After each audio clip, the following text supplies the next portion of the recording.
Personally, I feel like 5 speeds is plenty for a cruiser, really.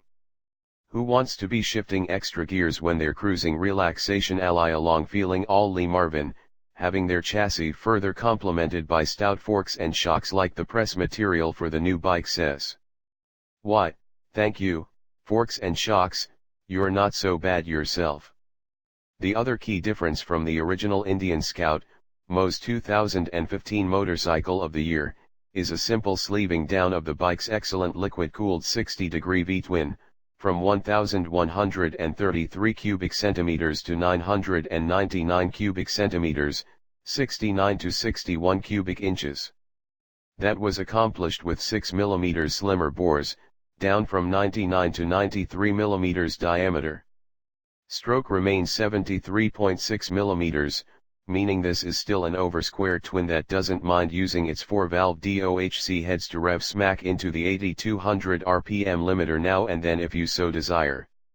Compression ratio for the smaller engine is a bit higher, up to 11:1 from the 10.7:1 of the 1133 cubic centimeters version. Indian claims 100 HP for the Big Scout, which translated to 83 at the rear wheel on the MotoWorks dyno last September. For the 60, they say 78 horses, which should put it at about 65 dyno jet horses using the same correction factor, but it feels like more. Indian claimed 72 lb-ft of torque for the bigger engine, which was 62.5 on our dyno at 5,800 rpm. For the 60, Indian says 65 lb-ft at the same 5,800 rpm.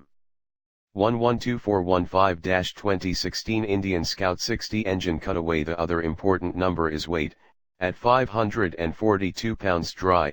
Indian says the 60 is 4 pounds heftier than the Big Scout, which wound up registering 562 pounds fully fueled, with, sadly, only 3.3 gallons of gas, on the official MO scales. But the most important number attached to the Scout 60 is its price tag. It can't be very much less expensive to build than the original Scout, seeing as they're almost identical, but Indian wants nearly 20% less dollars for the $68,999 for the black version, $300 more for red or white. About the only way to tell the 60 from the Scout is that the large Scout has polished cam and engine covers and wheels, and a brown leather seat, and I think there's a small 60 badge in the V of the motor on the left side of the 60.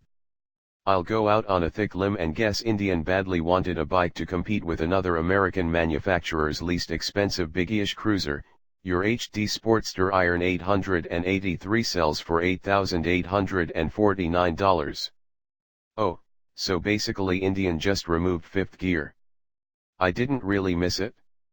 As for the riding experience, like I started off saying, I think I actually prefer the 60's 5-speed, which requires 18% less shifting. Why does a cruiser need as many speeds as a MotoGP bike?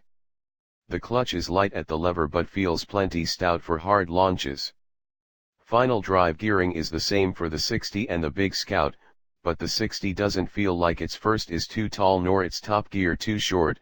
80 miles per hour in top has the tachometer reading 4,200 rpm, just past halfway to redline. At that speed the bike runs really smoothly with just a hint of V-twin rumble coming through the grips and pegs. In fact, it runs really smooth everywhere, including at idle.